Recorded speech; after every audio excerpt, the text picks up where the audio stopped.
Hey guys, welcome back, it's Ripe again. In today's video, a far overreaching homeowner association Karen constantly trespassed on my property. When I built a fence to stop the HOA from encroaching on my property, they sued me and demanded I must give them access. Here is what happened. The title story starts like this. I am a fairly patient person, which is one reason that I waited way too long before doing anything about the HOA members that continuously trespassed on my property. Since the issue is with multiple different HOA people that are all grouped together, I'm just gonna call them HOA as a whole. Now, I wanna make it clear that I'm not even a member of the HOA, in fact only about 50% of the neighborhood belongs in it. I don't even know why, but they felt totally entitled to wander around my property and even looking through my windows, which was where I drew the line. I was worried to get out of the shower without the worry that one of them would be on my property and looking through my window. I decided to build a fence around my property and make sure that it was secure enough to keep them away. This involved a couple of different things that I decided were a must-have when it came to the building. The first was that I wanted a wooden fence that had pointed tips to avoid them just jumping over it. Not that I actually thought these people in their 40s and 50s were fence jumping. I also made sure to have a lock on my fence to keep the entire thing closed and secure. Finally, I finished it off with a bunch of signs for no trespassing and no soliciting to keep them away from me. The only thing outside the fence was my mailbox and my car, since we use street parking. It did not take long for them to start cornering me and questioning what I did with my home. HOA, you need to get rid of that ugly fence. Me, actually I don't have to do anything. You should be relieved that all I did was build a fence instead of calling the police. HOA, we need access to your property. You're being selfish and acting like a small child. We're a community here, but you seem to only worry about yourself. Me, my property means my rules. As for the community, I'm not a part of your little group. How about you go and walk around an actual HOA member's property if you wanna be so nosy so badly. HOA, you better get rid of that fence or you will not like what happens next. This community will only work if everybody helps, and we are here to make sure that happens no matter what. Me, are you threatening me? You seriously wanna threaten me when you are the ones walking onto my property and trying to peer into my windows? Seriously, go harass somebody else, because if you think I'm scared of you, then you're more delusional than I originally thought. On the heels of their threat, I didn't want to just sit around and do nothing. I've read enough stories on Reddit to know that acting ahead of them is a smart idea. I went and told a lawyer what they had been up to and what my responses were. I also wanted to make sure that my fence setup was legal, just to make sure I was covered. It was legal, and he had a few extra suggestions for me as well. One was to get cameras, so if they threatened me again, I would have concrete proof. Or if they managed to get back on my property, in which case he told me to call the police on them. So I set up the cameras and honestly felt like I was preparing for some weird disaster like in a zombie movie. I turned my property into a fortress almost, but the only thing I was trying to protect myself from were my a-hole HOA neighbors. I could now only wait and hope that they didn't make any more moves and that their threat was empty and meaningless. I was not that lucky, and it only took a couple of days before they decided to start huge problems. I was at the grocery store and I felt like they had been waiting and watching for me to leave my house before doing something. I was an hour in and just waiting online to check out when my phone notified me that cameras picked up substantial movement. I opened the app and looked to see that a HOA are back on my property, but this time they have a crew with them. My fence is almost completely gone and I am furious at them. I actually ditched my entire cart of groceries, I apologize deeply to the workers that had to deal with that, to rush home before they finished. When I got to my house, the fence was gone and they had started to dig up my grass. I had no idea what their plan was, but I didn't care. I was calling 911 as fast as I could, explaining about trespassers and that they were destroying my fence and lawn. For those wondering how they destroyed the entire thing so quickly, it was because they started when I left. My cameras don't cover the whole area, so they did most of the work out of sight until near the end. The police came and I flat out point out that I went to the shop and came back to strangers destroying my property. The police made them all stop digging and question everybody to find out what was going on. The HOA actually tried to tell the police that everything was fine because they were with the HOA and that meant they owned the neighborhood. I wanted them arrested, but they just kept claiming that since their job was to take care of the community, they could not be arrested. That is total BS, and they got arrested. In court, they tried to pull the same crap, saying that they could do what they wanted because they were the HOA and owned the neighborhood. Not even thinking to care I was not part of the HOA, because to them that did not factor into anything at all. I wanted money back from them to repair my property that they destroyed. I was also pressing charges for destruction of property, harassment and intimidation. They did not even try denying anything they had done. The judge chewed them out how they couldn't do anything they wanted and they were gonna face consequences by paying me back. Also warning that if he ever found them in court again, they would be getting a jail sentence. The money they gave me was used to rebuild my fence and the yard they had destroyed. I also got a restraining order, so none of them could even come near me without the threat of going to jail anymore.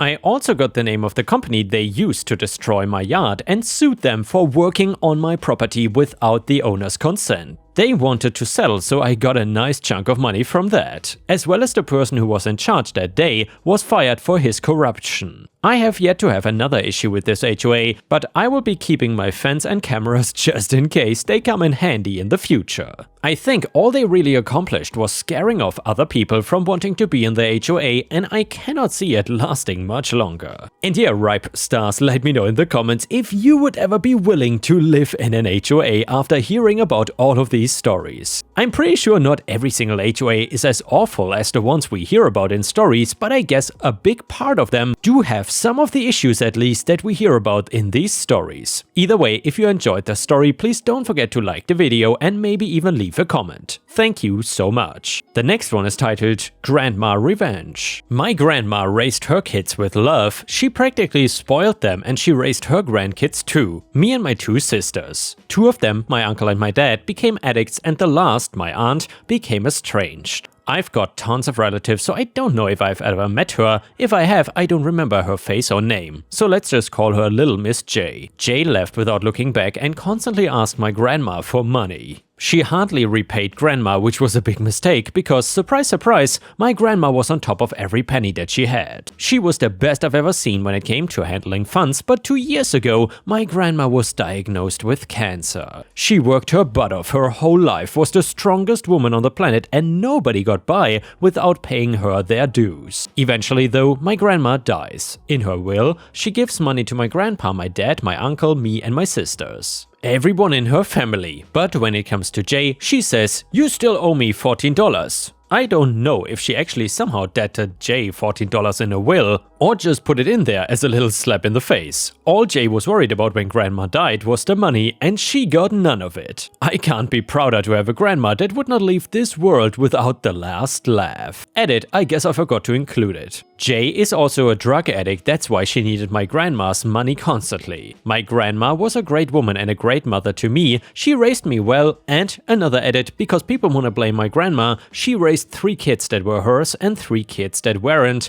The kids that were hers turned into drug addicts, the kids that were not turned into people who could handle their emotions and found therapy for themselves. I think it was a generational problem rather than the bad parenting she is being accused of. She was the kindest woman I'd ever met, but also the strongest. All 3 of us are getting therapy for things that are not related to my grandma. My uncle, my dad and my aunt are not. Do we not think that maybe the generational differences of people who were often not given needed resources and people with the technology to find needed resources might be a factor in how they handled their mental illnesses? Another edit, I should have expected the Reddit community, notorious for being snobby and pompous, would react like this, but I still feel the need to clarify. None of you know my life simply from the paragraphs written here. I have a long history and the memories of my grandma are the only good ones I have. None of the drug addicts in my family, not my mom, not my dad, not my other grandma, not the aunt I do know, not my uncle, not even one member of my family has spoken ill about how my grandma treated her kids. In fact, they've spoken highly of her parenting. It will be a cold day in hell when I let chronically online know-it-alls attempt to change my memory of how my grandma into something she was not. She was an honorable woman and she is not responsible for the mistakes her children made when faced with an opioid crisis. I know that my dad was long out of the house before he got hooked on drugs and he is now diagnosed with anxiety. If you would like to continue blaming my grandma, I would love to see how you believe she affected the other half of my family who was the same way. A leading cause of addiction is genetics and mental and emotional disorders. Anxiety can be an inherited condition that probably went untreated, as my grandma was also a very anxious person. What I know is my grandma did not work her butt off to be a good person, just for a bunch of self-important pricks to insult her. Bottom line, you don't know my life, I do. This was a funny story because everyone in the family knows that Jay is an a-hole. And yeah, ripe stars, that's just the thing about Reddit. Sometimes people are very quick to judge, but you also just have to expect that because, after all, it's the internet. In stories like these, you don't really get a lot of information, and I cannot really blame people for making judgments. I guess that's just how the internet works. Anyway, the next one is titled, Don't Steal My Inheritance. My aunt was one of 2 kids my grandparents had. My mother was the solar opposite to my aunt. She worked from the age of 12 in my grandfather's shop, never asked for anything, and eventually managed to start her own business. My aunt never held down a job until the age of 26, was constantly stealing from her parents, and was constantly in trouble.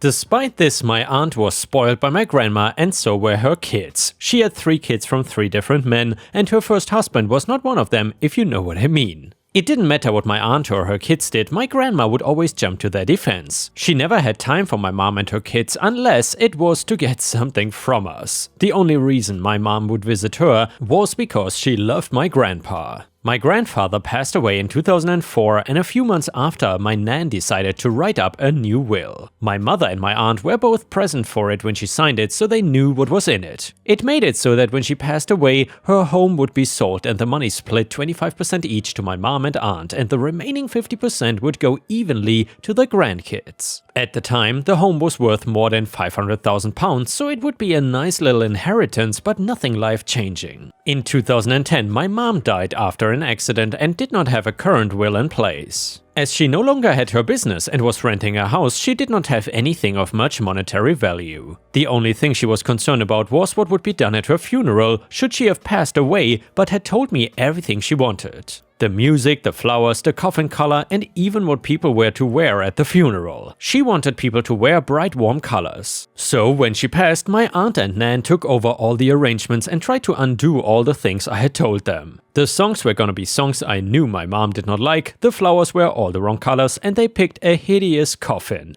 With the help of my siblings, we were able to change a few of the things back to what they were supposed to be, but the coffin could not be changed for some reason, and my nan refused to let people come dressed as clowns, so it was all black. It was frustrating, and after the funeral, my nan had her will changed. My siblings and I were told by our aunt that she did not have any involvement with the writing of the will, and our nan told us that she changed it so that mom's share would go to her kids instead. All good, we thought. After mom passed away, my nan just stopped talking about my mom. At first, we thought it was because she was still recovering from losing her daughter, but even 5 years after mom passed, she still would not talk about her. Even if you brought up a story about mom, nan would very obviously try and change the subject, usually about how hard my aunt and her crappy kids had it. And if you went to talk to her about your own problems, she would somehow bring it back to my aunt. I had suffered a mental breakdown after my mom's death, so you can imagine how much it hurt to hear, well, X had it so much worse. Then in 2016, my nan passed away. She had written down what she wanted to be done for her funeral, and it was basically all the same things she had picked out for my mom's funeral, even the music to be played. I don't know why she tried to have a dress rehearsal funeral using my mom as the stand-in, but it was obvious that's what she was trying to do. So after a couple of months, our siblings and I were waiting to hear about the will reading, and my aunt kept telling me, "Oh, it will be another month before you can do the reading." I did not mind. I was not fussed about the money, to be honest. But my oldest brother was hoping to use the money to pay for a honeymoon for him and his then fiancée, and my younger brother was about to start uni, so it would be a hell of a help. Eventually, my dad bumped into the solicitor my grandma had used to deal with her will and asked what was happening. The solicitor let slip that the will had already been read and that it left everything to my aunt. When my dad questioned this, the solicitor told him that my aunt had been present when the will was written, despite promising that she had nothing to do with it. When confronted, my aunt initially tried to deny, but eventually admitted to lying to all of us. She showed us the will and it confirmed what we already knew. The house and all its contents were now my aunt's. This included my granddad's war medals he fought in the Second World War. When I told her that he had promised them to me before he died, she said, "Well, unless you have it in writing, you will have nothing in this house. Anyway, I already gave them to Cliff." My heart sank. Cliff, not his real name of course, was her eldest son and the dictionary definition of a F-up. He had been in and out of prison for stealing and dealing drugs. I knew that the moment that prick had got his hands on my granddad's medals, they would have been sold off. We looked into taking her to court over the will, but everyone we spoke to said that we probably wouldn't get anything out of it. She immediately put the house up for sale at close to £750,000. She had pissed off too many people in our town, so she was gonna sell the house and move closer to her daughter, who lives in a big city. An offer was made on the house and she put down a deposit on a house near the big city. And I thought that was that. But here is where the karma comes into play. The people who wanted my nan's house had a survey done on the house to see if there were issues. And oh boy, were there. Turns out that the land the house was built on was way too soft for the type of house it was, and it was sinking. It had sunk about 2 centimeters in the 40+ years my nan and granddad had lived there, but the sinking was accelerating to 1 centimeter per year. This meant that within the next 3 years the house would need some serious work or be knocked down. The new value of the house? £60,000. The buyers immediately pulled out, having not even put down a deposit. She could not buy her a new house but still had to pay the deposit on it.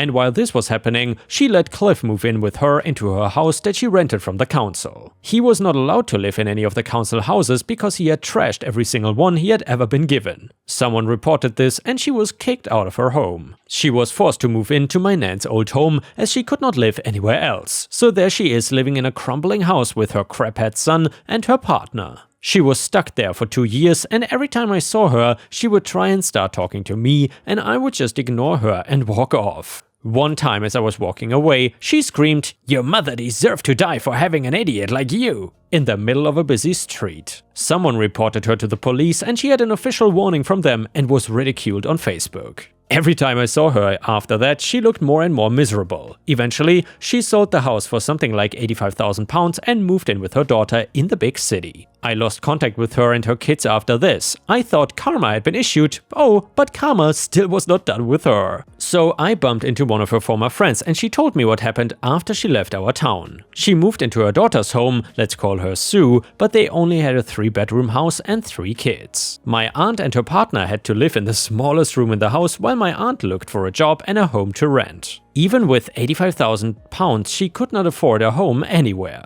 After about a month, my aunt's partner ran off after emptying her account. She was left stranded in Sue's house, not contributing anything because all the money she makes goes into bingo. Eventually, Sue and my aunt get into a screaming match and my aunt said something along the lines of, "I should have aborted you." Sue immediately kicked her out of her house. So again, there's my aunt in a city where she knows nobody, no money, no home, and the last bridge she had, a smoldering wreck. Last anyone has heard, she was living in a caravan in the roughest part of the city and she can no longer work because she is suffering early onset arthritis and can no longer move her hands. I know I should not get joy out of something like this happening to another person, but it does bring me some peace as to what happened. And yeah, Ripe Stars, let me know what you think about this story. Do you think that this evil woman got what she deserved in the end, or was it too much? Let me know in the comments. And now let's move on to the next story. It starts like this. Neighbor invited himself to my home when I was out of town and cooked himself dinner. I had a neighbor that for a long time I thought was a pretty okay guy. My kids are adults now, but when they were kids and he was a late teenager / college kid, he would babysit for me a lot. I was a single father and dealing with the balance of work and kids was so hard, so having a babysitter living next door was great. He ended up inheriting his parents' house and I did not really think much of him for many years after that. This is where the whole thing gets crazy and out of control when it comes to my neighbor. I am actually going to start when I first found out what he was doing, since I have no idea how long it was going on. I leave town for business a lot and I get back home to find the place just as I left it. One time though, I came home a day early and found that somebody had been in my house. When I got in, I could hear running and the back door slamming. I tried to run and see if I could spot anybody, but my attention was more focused on my kitchen. The stove was on the highest setting and all the things on the counter caught fire. It spread very quickly and I called for emergency services instead of trying and chasing after the crazy guy that broke into my house. The kitchen was destroyed and I had to spend a ton of money to get it redone and make it safe for use again. There was no sign of forced entry though, so the police thought that maybe I had left a window open or something. However, I hadn't, and the actions that were going on was clearly not of someone trying to rob me. I have never heard of a thief stopping to try and cook a meal in the house they break into. I would love to hear from anybody if that has happened to them. From the title, you already know that it was my neighbor, but I had no clue and was honestly a little bit scared of leaving again when my next business trip came up. I made sure all the windows were sealed and the doors were fully locked. I had also decided to install some cameras so that maybe, if the crazy guy came back, I would be able to prove that it was not just a typical break and enter thing.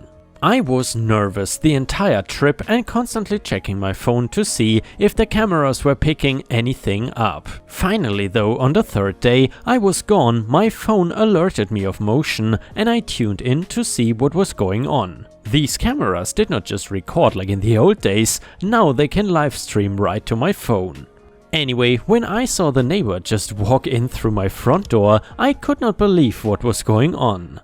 I watched him for a while as he watched my TV, used my bathroom, the camera for that ended in the hallway, don't worry, and cook food using my kitchen. It just made no sense, but I was not too concerned about that in the moment. I called the police and told them that somebody was in my house and I was away on business. I could see on the camera that the police was coming in and catching him before he could run away again. I explained the situation to work and they let me leave and try to catch a plane back home so I could meet and speak with the police. The situation was made even more bizarre because the police said that he got into the house because he had a key. So they were unsure if he was actually breaking in or if he was house sitting for me. They could not get anything out of him because the officer told me that he was not making a lot of sense and suspected that he might have been on something. I tell him that he used to have those keys years ago when he watched my kids, and that is when I figured out that he made copies of my house keys all those years ago for who knows what reason. He is arrested and charged with trespassing and for the previous event that caused my kitchen to be burned down. This case though was a little bit of a mess for a couple different reasons, the main one being that the police were wrong about him being on something because he was still not making any sense. Instead of jail to wait, they had to take him to a psychiatric hospital for them to determine if he was mentally fit to even stand trial in the first place.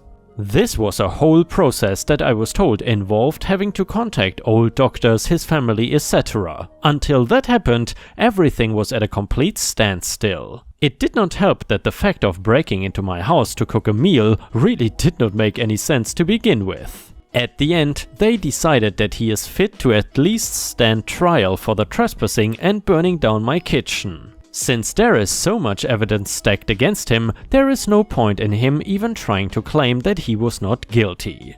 Instead of jail though, he was going to get to serve his time in the hospital so that he could be properly treated and cared for. He did not get away with it though, because while he is mentally ill, he knew exactly what he was doing when he broke into my house. That was the easy matter, because the harder one was going to be about the damage that was done to my kitchen and the money I had to spend to getting it fixed.